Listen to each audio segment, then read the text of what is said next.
Hello, thank you for watching. My name is Al Segalla. I'm president of the Calaveras County Taxpayer Association. And our guest today is George Runner, who's a representative for the Board of Equalization. George, tell us about your role as an elected member of the Board of Equalization. Sure, Al. Yeah, a lot of people don't realize, they see it on the ballot every 4 years, that they see somebody running for the Board of Equalization. California is very unique. It's the only state that has a directly elected tax board. And there's actually 4 of us that are elected by district then in the state of California. These districts are really large then because of that. I represent about 9 million people. And my district starts down in Southern California and then comes up the kind of the east side. The state of California includes all the Central Valley, all the foothill communities, and goes all the way to the Oregon border. So it's about 60% of the land area, state of California. So it's very unique. California is the only state, like I said, that has an elected tax board. And basically our view is it makes that Californians then have a taxpayer advocate, somebody who's there to protect them when it comes to taxpayer issues. George, is there any possibility of changing the name from the Board of Equalization to the Board of something else? Well, you know, I don't want to be made equal. Right. You know, and again, it's interesting because you know, folks say, "What's that have to do with taxes and equal?" Well, it's kind of interesting how it started, and it actually started in the issue of trying to create equal property tax. It was the Board of Equalization was actually started in the late 1800s, and what was happening is railroads were having difficulty because they'd run their tracks from county to county. And what would happen is one county would have really high property tax. Another county would have a very low property tax. And so they took an initiative to the people of California back in the late 1800s to create what was called then the Board of Equalization, to equalize property tax. I never knew that. And that's where it starts from. So that's where it got its name in order to do that. And so that one of the responsibilities that the board still has today is to set property tax rates for railroads, for pipelines, for anything that goes across the county lines. And so that's one of the roles we have. We need to make sure that the property taxes are equal, that each county doesn't have its own process, and therefore these companies that are running from one county to another pay different amounts of taxes. Now, since then, the legislature has given the Board of Equalization a lot of other responsibilities. The primary one that people are familiar with, we actually oversee about 30 taxes and fees. The biggest one that people are familiar with, if you're in business, and that is probably sales tax. And so we collect sales tax from people who remit the sales tax and then distribute that out to the proper authorities. So that's the biggest role that the board has right now. What do California taxpayers need to know about dealing with state tax agencies? Well, you know, the biggest issue with dealing with state tax agencies is to know you have rights. One of the issues that I'm convinced of, and again, we see ourselves as an advocate for taxpayers. One of the things I'm convinced of is that people are just sometimes too afraid to know that they actually have rights. In fact, it's not something that somehow the Board of Equalization or the State Franchise Tax Board came up with. It's actually the state legislature, the governor, wanted to ensure that people understand that when they are dealing with a tax agency, that they are due certain rights in that process, that they can't be abused in that process, that they have rights of knowledge, they have rights of information. And that's really important. And so that's one of the services that we want to provide for taxpayers. And again, we see ourselves as a taxpayer advocate, protecting taxpayers from what can sometimes be an overbearing tax agencies at times. Why are taxes so high in California? Well, they are. They're incredibly high. California has some of the highest tax rates in the nation. I think overall we're about third or fourth highest tax state in the nation when you combine all kinds of all the different tax issues. And what's frustrating about it is that people are not getting any kind of value for their taxes that they're paying. We pay the highest we pay the highest tax on gasoline, for instance, on both sales tax and excise tax. But people look around our roads and they say, what happened? How can we pay the highest taxes, but yet we get so few, we have such poor services there? We pay the highest taxes in regards to some of the highest income tax. We have paid the highest sales tax. And we look at situations where we have some of the highest paid teachers, but yet we look at our schools and we say, but they're not the best operating schools.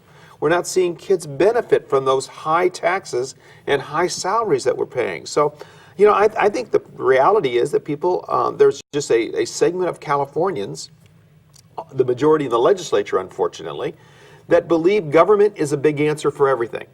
And as a result of that, they need more money in order to make government bigger. I'm an opponent of big government. I think big government is very problematic. And it undermines personal liberty. And so the fact is, I think taxes are high because you have a lot of people who are elected to office in the state of California who believe big government is a good thing. Well, the Calaveras County Taxpayer Association certainly agrees with you on that.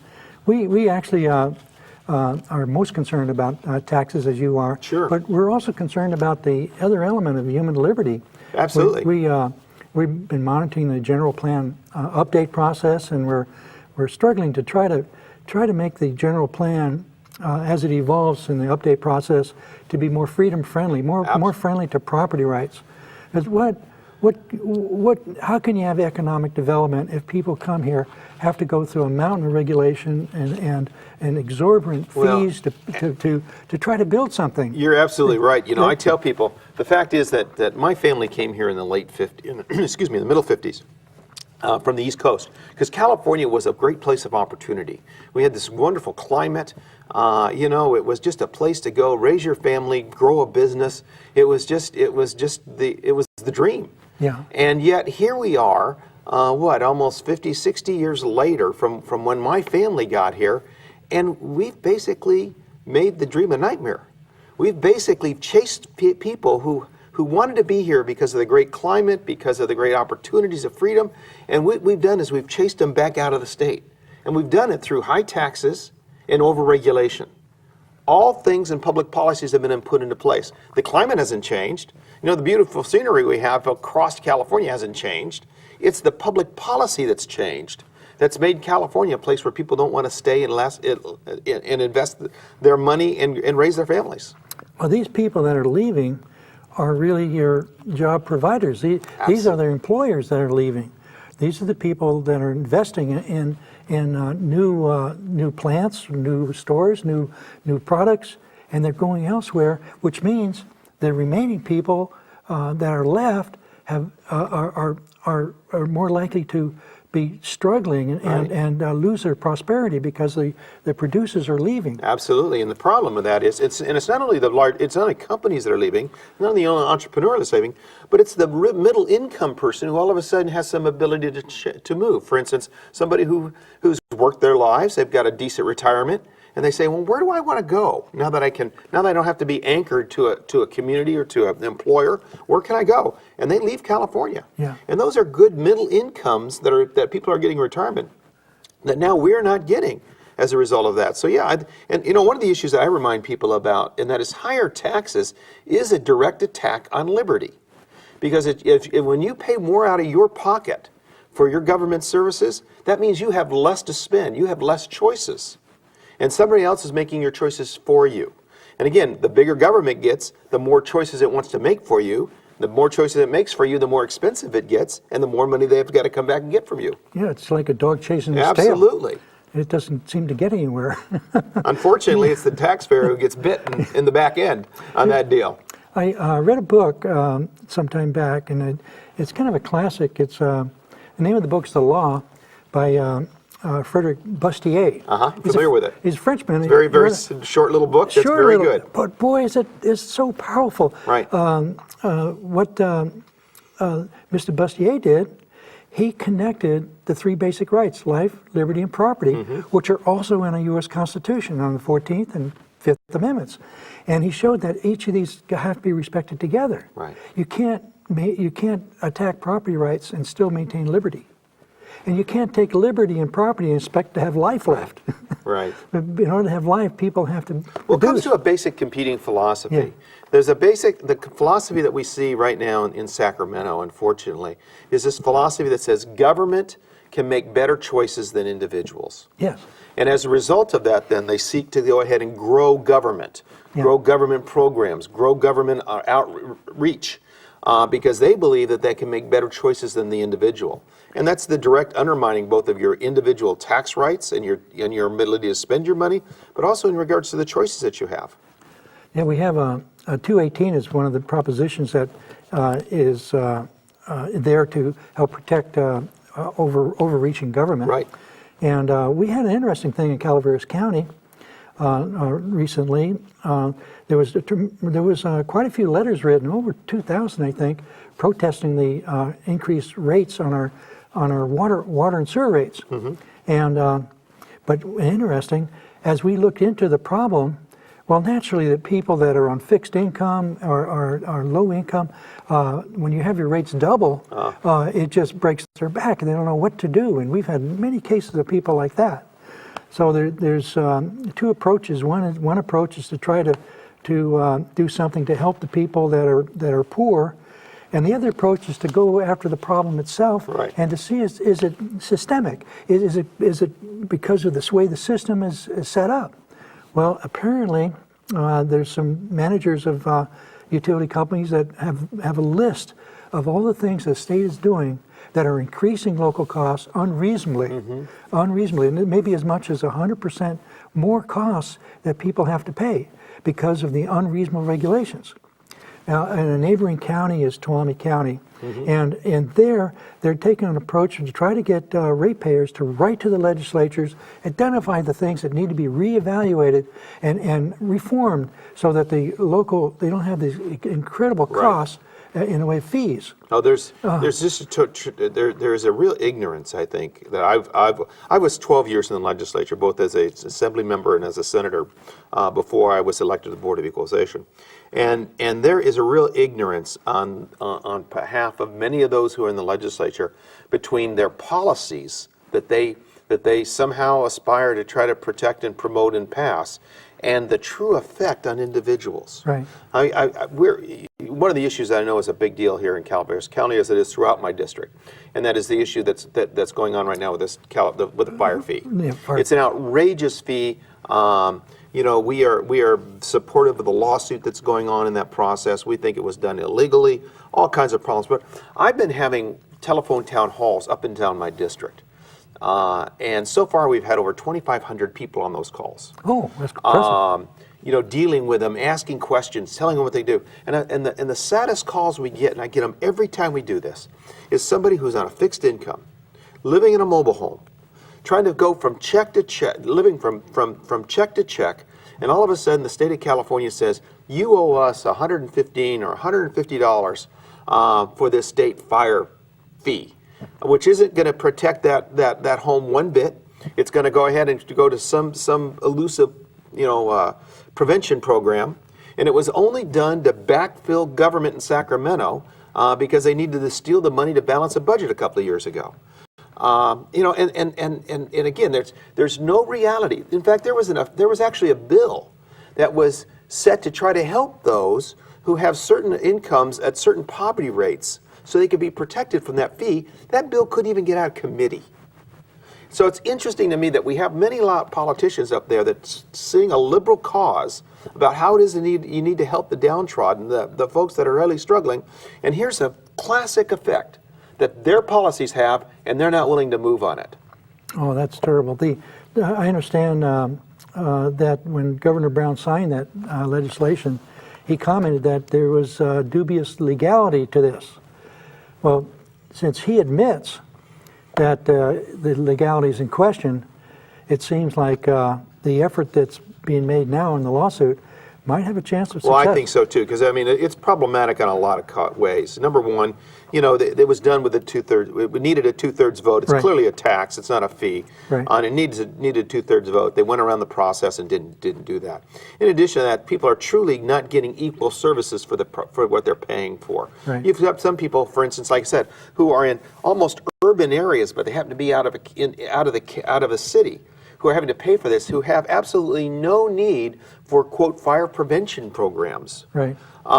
And yet they're having to pay that annual fee. You got people who live in these mobile homes right now who are having to pay that price per mobile home, even though there's just one parcel there. That every mobile home owner in that mobile home park is having to pay that fee. But yet, if you lived in a condominium, you wouldn't have to pay that fee. Oh. It's just incredibly bad legislation, and it's done the way bad legislation happens. It happens late at night when nobody's watching, and all of a sudden it becomes law, and nobody wants to take the time to fix it then. That's why it is, because the money is too important. Yeah, it's almost criminal. It is. Yeah, to me, it is. It is. Yeah. I listen to these phone calls, and it is it's criminal to what we're doing to some of these individuals. Now, I understand John Coppell is leading the lawsuit. Yeah, Howard Jarvis Taxpayer Association. Yeah, and he said that it's so important for people to who are subject to these rates to sign a protest and become part of a class action lawsuit. Yeah, what happens is you have the ability to go ahead and to appeal the fee. And we encourage people to do that. I forgot the name. I think it's officially called the letter of protest is actually a request of redetermination. And you can get that. You can see how to do that on Howard Jarvis Taxpayer Association. Yeah. I also have a website at calfirefee.com, which takes people right through the process to how you can make your appeal. It's really important that people do that appeal. Now, we also remind people, unfortunately, it's probably important that you pay the tax too. Oh, yeah. Because what you don't want to do is you don't want to get caught by filing the appeal, not paying the tax, because again, the legislature put on a huge penalty, 20% per month. Right. And so you want to protect yourself from that. You want to protect yourself from fees and interest that the legislatures that I put on by paying the fee, even though it's wrong. Pay it and then do your letter of protest, not a letter of protest, but file this request for redetermination. Yeah. That way you protect yourself. You protect yourself because what we don't know is exactly what the judge may decide. Right. And how who gets their money back will be determined by that judge. Right. And so they might say, well, everybody who filed their claim will get their money back. Yeah. And if you didn't file your claim, all of a sudden you're out of luck. So John's correct. You want to do that. And you can either go to his website or you can go to calfirefee.com, the one that we have, and it instructs everybody how to do that. Well, our website is calaveras.taxpayers.org, and we'll link to that ourselves. Good. But the latest information we had from John was that there's a new letter that needs to be done, and this is a request for refund. Well, again, This ties into being part of a class action lawsuit. Right, no, I think what he means, though, he means the official document, which is there's really not a request for refund. There is a letter of redetermination. That's the exact real letter that you have got to file, the legal document. Because what you want to do is you want to make sure you have a legal document that puts you into that. Yes. And so that's what that does. And so, and on that document is why it is that you believe you need to do that. So it's a specific document that is available for protest. In fact, as people got their bills, that would have been listed on how to do that there. But again, it's very confusing. And people only have 30 days after they get the bill in order to do that. So right now, their second bill is going out. As of last week, the second year billing is going out. So this is a really important time. And the people in Calaveras County and in Amador and all these others, they're going to be getting there soon because the way they're getting mailed out is they're being mailed out alphabetically by county. Yeah. And so it's important to do that, and it's important to do that in the 30 days window. Calaveras is at the beginning. You're going to be right in the beginning there. So yeah, right. So it's important to do that. And again, for any questions about that, about how to do that, you can go to either one of those websites, and that'll just redirect you Yeah. for how to, because it's got to be the correct form that you actually file then with CAL FIRE Yeah. in order to do that. Yeah, I think we had those going for a while Good, now. good. And now, what other tax issues are you working on right now? Well, there's a couple of issues that we've got going that are great concerns right now. For instance, in order to open a business in the state of California, and you want to go ahead and open a restaurant, or you want to go ahead and sell something, that the state requires you, the Board of Equalization requires you to put a deposit down in order to put up front your money for the money that you're going to collect from the state, with the sales taxes you're going to collect and remit to the state. And so what that is it's just a big hurdle for people starting businesses. Yeah. And we actually, the Board of Equalization right now has over $200 million in deposits from people who are just starting businesses, and after 3 years you get it back. But to us that makes no sense. And so we're right now working hard to go ahead and refund that money, to take away that requirement. We don't think that should be a hurdle for entrepreneurs to start businesses in California. California is one of the few states that even does that. Yeah. And so we're in the midst of wanting to repeal that. And again, that's not a law. That's a regulation that was set by the Board of Equalization. Now, there's 5 of us on that board, the 4 of us that are elected by district, and the state controller. And so we're working to get 2 other votes in order to get that. I think we're going to get there, which is going to actually be a refund to literally thousands of business people in the state of California. In addition, we're going to remove that hurdle for people who want to start a business. How do they determine how much a business needs to put on deposit? What happens is when people ask for a seller's permit, you go into the Board of Equalization, you get a seller's permit because you need one of those in order to start your business. Yeah. You put on there how much money you're going to be expecting to make. And that calculates out then what your deposit's going to be. Wow. I'll give you an example. I had a friend in my hometown. I happened to be talking to the Rotary, and I was talking about this. And he's a car dealer, and he was just opening up a new line of cars that he was going to be selling. And he had just heard that he was going to have to do a $50,000 deposit in order to get another seller's permit for this particular kind of car that he was going to be selling. Well, this business has been in the community that I've been a part of for the last 65 years. And now all of a sudden we're saying, now you're going to sell a different car. We don't trust you. We're going to get this $50,000. Well, we were able to go ahead and work through the process, get that waived. But we can't work on we can work on that for individuals and get it waived. But we just need a change of policy. Right. And so we're wanting to go ahead and do a policy that says, hey, look, nobody has to pay a deposit. Now, if you've got a history of not paying your taxes, if you got some problems like that, well, then you may need to have to do a deposit. Yeah. But why should we think that the average person out there who wants to start a business and all of a sudden say, now in order to do that, they have the honor of doing a business in California, in order to the honor of collecting money for the state of California that you're going to have to submit, to somebody else, you need to give us some money, is out an outrageous policy, and I think we're going to change it. Well, that's good. When do you think that'll come about? I think we'll be working on that in the fall. They're working on it now, but I think it'll probably come before us in the fall. Hopefully, something we can have accomplished then by the first part of next year. All right. Well, that's good. It's good to have some good news for taxpayers. Well, again, even if it's hopeful. Well, and again, the interesting thing, if people have difficulties with any taxes or fees, we encourage them to call our office, because we really do see ourselves as taxpayers. We are their elected advocate. We weren't elected to administer a tax agency. We were elected to represent the people when it comes to their tax issues.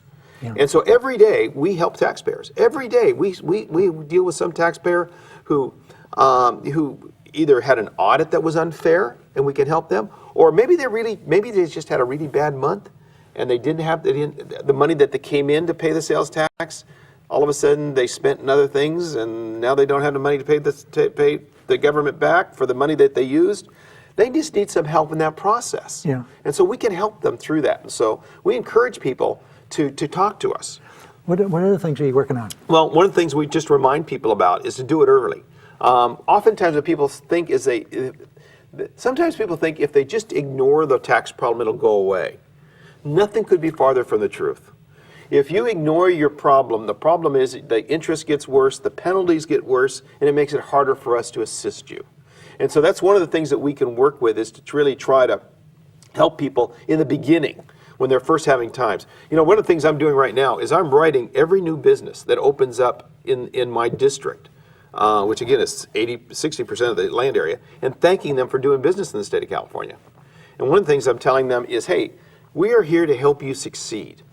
And one of the things that we can do is we can have somebody come to your business, help you know exactly what you need to do to set up your books correctly, and help you get started on the right foot. What I find is the people who get into trouble are folks that all of a sudden, you know, they have this zeal to start their business, they want to do a great job, but they think taxes is something they got to worry about over here, and they get focused on their advertising or on their product or all these other things that they're doing, and they kind of forget about this.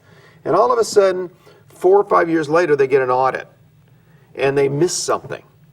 And well, a little something over 4 or 5 years can amount to a lot of money, enough to put you out of business.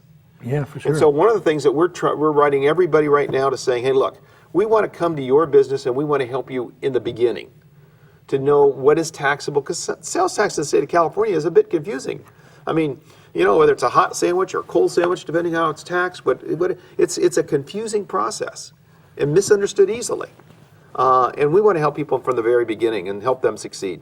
Do you have enough staff to help all these thousands of people? Yeah, we do. Luckily, and again, because we not only have our staff, but we have the staff of the BOE to which we are wanting to help change the culture. To say that our goal is to help people succeed. Not to be punitive on them, not to chase after them, but to actually help them succeed. Because ultimately, the state of California succeeds when businesses and individuals succeed. Yeah, true. We don't succeed when it is that we chase people down, that we force them into payment plans that they can't afford. That doesn't help them succeed, and it doesn't help the state of California succeed. What helps them is when they can stay in business, and they can work on that. So yeah, we're able to do that, and we've been, like I said, you know, we got dramatic. We have examples of folks that were all of a sudden had a fine of $1 million. Oh man! And because of a tax that they didn't understand, they weren't paying it. The fine was $1 million. We were able to successfully get a tax like a penalty and removed. And most of it was penalty. We got the penalty reduced to $2,000 from $1 million. Wow! And kept that business in the state of California, working and hiring people in the state of California. Oh, that's awesome. So those are the kind of things that we can do every day helping taxpayers. Now, a lot of taxpayers are not in business. They work for their employees, and in one way, you're helping them if they own property with the fire. Oh, absolutely. The fire tax or fire fee. Right. Are there other ways that the Board of Equalization helps people that are not in business? Well, in fact, there are, and we need to do, when we're trying to do more of it. The fire fee is a great example you're talking about. That all of a sudden we got responsibility for sending those bills out. We don't have anything else. The legislature said, okay, Board of Equalization, you send those bills out. Well, we've been actively engaged then in not only sending the bills out, which we have to do by law, but we want to make sure people understand their rights along that. Of the 800,000 plus people who are getting those bills, over half of them live in my district. Oh, really? So believe me, it is a big issue for our folks, and so that's why it is that we're wanting to help them understand what their rights are and what that is all about. One of the issues that we're working on right now is for seniors. You know, a lot of times these special districts pass special district taxes for schools or parcel taxes for whatever. And there's oftentimes in order to get them to pass, you say there's a senior exemption, right? Yeah. And so that way the seniors say, okay, well, I vote for this because I don't have to pay it. Somebody else has got to pay it, and so they kind of do that to help them pass. But you know that there's no process then to inform people later on as they become seniors that they won't have to pay that tax. And so one of the things that we're seeking to do is a process that will inform people when it comes to these special district taxes, that they may have an exemption to not have to pay it if and see their certain age, depending upon what the standard was when that was passed. Well, George, I'll tell you one thing. I'm sure glad to have you here on our program. And this is our first couple programs we're doing. We hope to be doing this for the years to come and inform the taxpayers.